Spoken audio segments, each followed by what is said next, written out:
The live TV, सच सबसे आगे। नमस्कार, द लाइव टीवी आप देख रहे हैं। आपके साथ मैं हूं आदित्य कुमार। दरअसल सऊदी अरब ने एक इस्लामिक फौज को कई सारे रुपए दिए और ये इस्लामिक फौज अब वहां वहां जाएगी जहां जहां इस्लाम के खिलाफ साजिशें रची जाती हैं, जहां जहां प्रताड़ना दी जाती है, जहां तरह तरीके की बातें की जाती हैं, चाहे वो फ़लस्तीन के साथ हो रहे अत्याचार को हो या मुसलमानों पर बुलडोज़र चलाए जा रहे हो, इन सब को लेकर हो। तो अब ये जो सऊदी अरब की क़यादत में इस्लामी फ़ौज का ये क़याम आया है और इस क़याम में कई सारे लोग जुड़ते हुए चले जा रहे हैं और इस्लामिक स्टेट की जो बैठकें हो रही हैं उन बैठकों से लग रहा है कि अब एक मुस्त होकर, एकजुट होकर एक नई आवाज़ को बुलंद करने की कोशिश हो रही है और इस वजह से जो है हर जगह डर का माहौल भी व्याप्त है। सऊदी अरब की क़यादत में इस्लामी फ़ौज का ये क़याम आया है। सलाम टीवी ने भी इसको बाकायदे बताया है। हम आपको थोड़ा सा वीडियो भी सुनाते हैं, बताते हैं क्या कुछ चीज़ें हैं, जरा आप सुन लीजिए, समझ जाएंगे।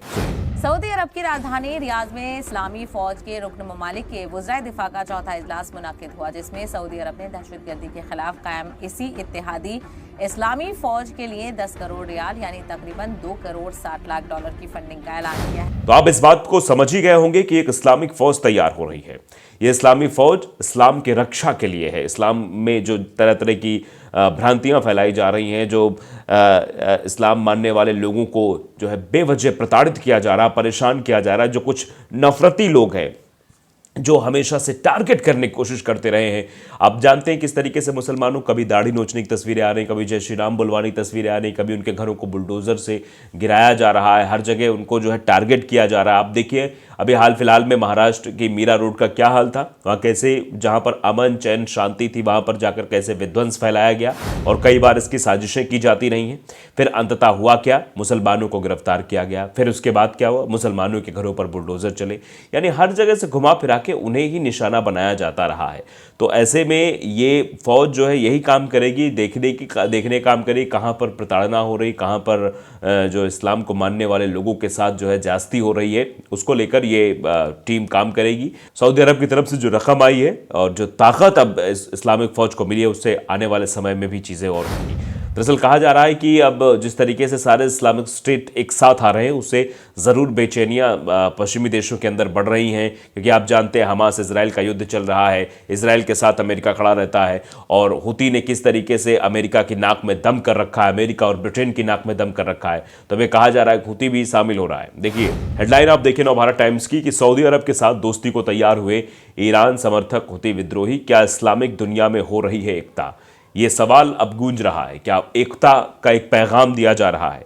हुती यमन के बड़े हिस्से पर नियंत्रण रखते हैं और लंबे समय तक सऊदी के साथ लड़े हैं।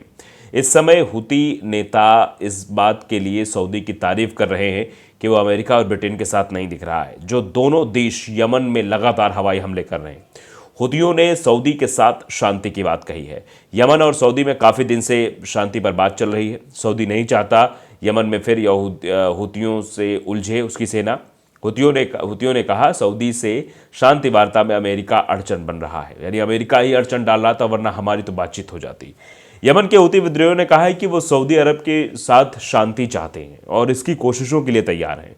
हुती ग्रुप के उप विदेश मंत्री हुसैन अल एजी ने सऊदी अरब की यमन पर हमलों के लिए अमेरिका और यूके के साथ नहीं जाने के लिए भी तारीफ की है। उन्होंने कहा कि इसके लिए हम सऊदी अरब के प्रति विशेष आभार व्यक्त करते हैं, उनके साथ शांति वार्ता करने के लिए उत्सुक हैं। सऊदी अरब की सेना से हुती यमन में कई सालों तक लड़ाई लड़ चुके हैं और सऊदी को दुश्मन कहते रहे हैं। उनका रुख बदला है, सऊदी भी तनाव से बचता दिखाई दे रहा है। ऐसे में ये अरब मुल्कों के बीच एकता की तरह भी देखा जा रहा है कि एक एकता जो है दिखाई दे रही है। अलेजी ने सऊदी के साथ शांति स्थापित न होने देने के लिए अमेरिका पर भी आरोप लगाए।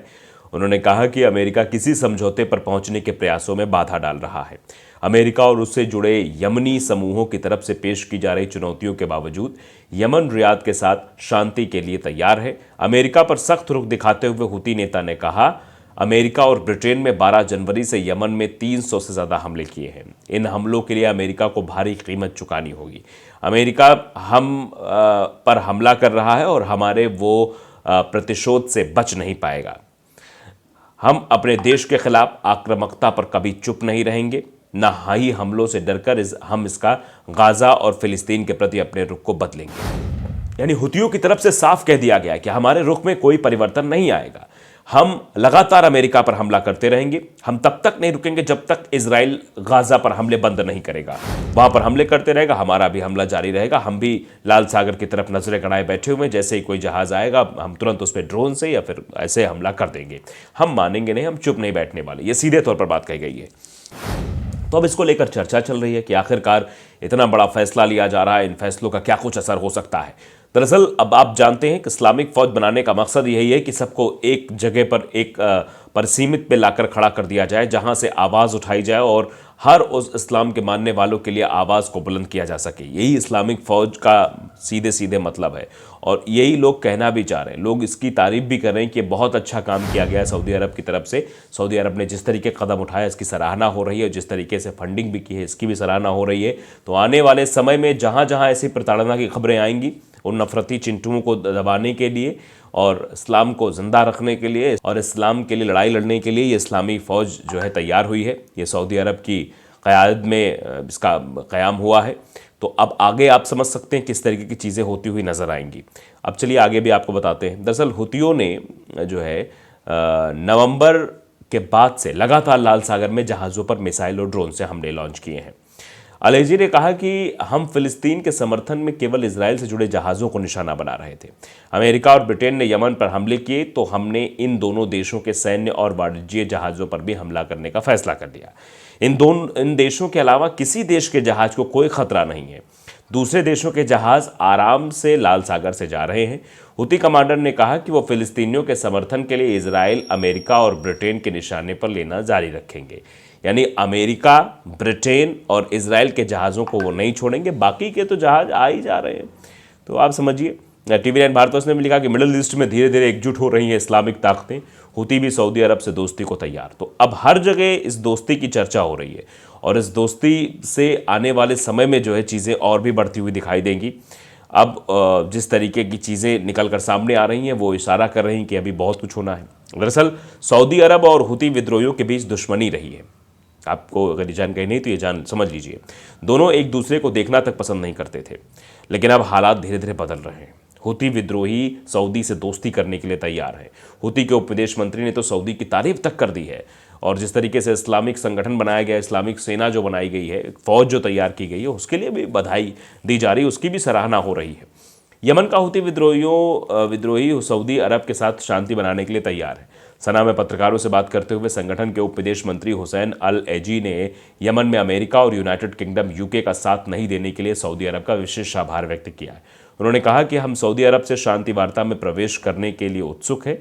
हुती विद्रोही सऊदी अरब के बीच दुश्मनी रही है। यमन का यह संगठन सऊदी अरब के निशाने पर रहता है। हुती को ईरान का समर्थन मिलता है और वहीं ईरान सऊदी अरब को अपना दुश्मन मानता है। इस वजह से चीज़ें थी, लेकिन अब सभी एक होने वाले हैं, अब सभी एक मंच पर आने वाले हैं और इससे अब पश्चिमी देशों की चिंता ज़रूर बढ़ रही है। द लाइव टीवी को अगर आपने सब्सक्राइब नहीं किया है ज़रूर करिए, बेल आइकन दबाइए ताकि सच खबर आप तक पहुंचती रहे। नमस्कार।